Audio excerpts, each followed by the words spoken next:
دجلہ کے کنارے آباد ایک عظیم الشان شہر کی داستان سنیے جو حضرت عیسیٰ علیہ السلام کی ولادت سے 2000 سال قبل موجود تھا۔ اس شہر کا نام نینوا تھا اور یہ آشوری سلطنت کے دل کی حیثیت رکھتا تھا۔ یہاں لاکھوں لوگ آباد تھے جو اپنی دولت پر فخر کرتے تھے اور تجارت میں اپنی مہارت کی وجہ سے مشہور تھے۔ یہ شہر اپنی طاقت کے بل پر دوسروں پر روب ڈالتا تھا اور تجارتی راستے روز بروز اسے مزید امیر بناتے جا رہے تھے۔ لیکن اس شہر کی اصل غربت سونے چاندی میں نہیں بلکہ لوگوں کے دلوں اور روحوں میں چھپی ہوئی تھی۔ نینوا کے باشندے بت پرستی میں مبتلا تھے اور اپنے شہر سے باہر کی قوموں پر بھی بے انتہا ظلم ڈھاتے تھے، یہاں تک کہ اپنے ہی کمزور اور غریب لوگوں کے ساتھ بھی سختی سے پیش آتے تھے۔ ایسے ہی ایک شہر کی جانب اللہ تعالیٰ نے ایک رسول بھیجا جن کا نام یونس بن متی تھا۔ ان کے نام میں ہی ایک گہرا معنی پوشیدہ تھا، یعنی یونس کا مطلب ہے وہ انسان جو مصیبت کے وقت بھی سکون سے رہ سکے۔ گویا ان کی تقدیر ان کے نام میں ہی لکھی ہوئی تھی۔ متی بنیامین بن یعقوب کی بیٹی تھی اور اس طرح وہ یوسف علیہ السلام کی بھانجی تھی۔ اسی نسبت سے حضرت یونس علیہ السلام کئی انبیاء کے مبارک خاندان سے تعلق رکھتے تھے۔ جب حضرت یونس علیہ السلام نے اپنی قوم کو اللہ کی توحید کی دعوت دینا شروع کی تو انہیں دل پتھروں کی طرح سخت ملے۔ روز بروز گلیوں میں، بازاروں میں، گھروں میں وہ ایک ہی پیغام دہراتے رہے کہ بتوں کی عبادت چھوڑ دو، صرف اسی کی عبادت کرو۔ چاند، سورج اور ستاروں کو سجدہ نہ کرو اور اسے پہچانو جس نے سب کچھ پیدا کیا ہے۔ مگر نینوا کے لوگ دولت کے نشے اور غرور میں ڈوبے ہوئے حق کی بات سننے سے انکار کرتے رہے۔ 1 سال گزرا، پھر 10 سال، پھر 20 سال، 33 برس تک حضرت یونس علیہ السلام انہیں سچی راہ کی طرف بلاتے رہے اور 33 سال بعد صرف 2 لوگ ایمان لائے۔ صرف ایک عالم اور قاضی تھا اور دوسرا نہایت عابد گزار اور متواضع انسان۔ باقی سب نے حضرت یونس علیہ السلام سے کہا کہ ہمارے پاس فال نکالنے والے اتنے عالم اور اتنے فنکار موجود ہیں اور تم اکیلے کھڑے ہو کر کہتے ہو کہ ہمارے باپ دادا غلط تھے۔ تم ہمارے معبودوں کا انکار کرتے ہو، کیا تم ہمیں ایسی پابندیوں میں باندھنا چاہتے ہو جن پر آج تک کسی نے عمل نہیں کیا؟ وہ صرف اتنی باتوں پر ہی نہیں رکے بلکہ ہر ممکن طریقے سے حضرت یونس علیہ السلام کو تکلیف پہنچاتے اور انہیں برا بھلا کہتے تھے۔ حضرت یونس علیہ السلام نے اپنی قوم کو آنے والے وقت سے خبردار کرنا شروع کیا۔ انہوں نے کہا کہ ایک تباہی ہم پر نازل ہونے والی ہے، ایک عذاب آ رہا ہے اور سیاہ بادل جمع ہو رہے ہیں، اور واقعی آسمان پر نشانیاں ظاہر ہونا شروع ہو گئیں۔ کالے بادل جیسے کسی غضبناک لشکر کی فوج ہو آہستہ آہستہ شہر کے اوپر جمع ہونے لگے۔ مگر نینوا کے لوگوں نے ان تنبیہوں کو نظر انداز کر دیا اور آسمان میں موجود نشانیوں کی پرواہ تک نہیں کی، الٹا وہ اپنے نبی کا مذاق اڑاتے رہے۔ اللہ نے اپنے نبی کو پیغام دیا کہ 40 دن اور صبر کرو، اگر وہ ان 40 دنوں کے اندر ایمان نہ لائے تو میں اپنا عذاب بھیج دوں گا۔ 40 دن زیادہ نہ تھے اور نہ کم۔ حضرت یونس نے اپنی قوم کو اس آخری موقع کے بارے میں بتایا، مگر پھر وہی خاموشی، پھر وہی بے پرواہی، پھر وہی انکار۔ دن گزرتے رہے اور بادل مزید گہرے ہوتے گئے۔ آنے والے عذاب کی بو جیسے ہوا میں محسوس ہونے لگی تھی۔ 20 دن گزرے، پھر 30۔ حضرت یونس علیہ السلام کا دل دکھ رہا تھا۔ 33 سال، 33 سال پورے سال وہ انہیں بلاتے رہے۔ کتنی بار انہوں نے وہی الفاظ دہرائے تھے، کتنی بار وہی دلیلیں دیں، کتنی بار وہی تنبیہ کی۔ جب 33ویں دن کا سورج نکلا تو حضرت یونس علیہ السلام کی صبر کی حد پوری ہو چکی تھی۔ اللہ کے بتائے ہوئے وقت میں صرف 3 دن باقی تھے، مگر وہ مزید ٹھہر نہ سکے۔ ان کا دل ٹوٹ چکا تھا، ان کی روح تھک چکی تھی۔ بہت تھوڑا وقت رہ گیا تھا، عذاب قریب ہے۔ انہوں نے سوچا کہ مجھے یہاں سے نکل جانا چاہیے۔ انہوں نے دل میں کہا، یہاں ہمیں ایک بات سمجھنی چاہیے۔ اسلام میں ہم یہ مانتے ہیں کہ انبیاء میں عصمت کی صفت ہوتی ہے، یعنی وہ گناہ نہیں کرتے، مگر اس کا یہ مطلب نہیں کہ وہ اجتہاد میں چھوٹی سی بھول نہیں کر سکتے۔ وہ انسان ہوتے ہیں اور کبھی کبھی اپنے رائے میں چھوٹی سی غلطی ہو سکتی ہے۔ ان دنوں میں آج کی طرح باقاعدہ کیلنڈر نہیں تھے۔ عذاب بہت قریب محسوس ہو رہا تھا، آسمان تاریک تھا۔ بہت سے اسلامی علماء لکھتے ہیں کہ نبی کو لگا کہ وہ اس جگہ مزید نہیں ٹھہر سکتے۔ انہوں نے یقین کر لیا تھا کہ عذاب ضرور آئے گا اور انہیں جانا چاہیے، ورنہ جو شخص 33 سال انتظار کر سکتا تھا وہ 3 دن اور بھی انتظار کر سکتا تھا۔ یوں اس رات وہ نینوا چھوڑ کر چلے گئے۔ تنہا اندھیرے میں وہ شہر سے دور جانے لگے۔ ان کا دل بھاری تھا، قدم سست تھے، مگر وہ یقین رکھتے تھے کہ عذاب آنے والا ہے اور وہ اسے دیکھنا نہیں چاہتے تھے۔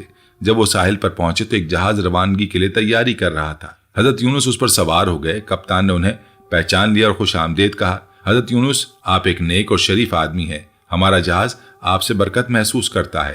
جہاز چل پڑا۔ شروع میں سمندر پرسکون تھا اور ہوا نرم تھی، مگر اچانک موسم بدل گیا۔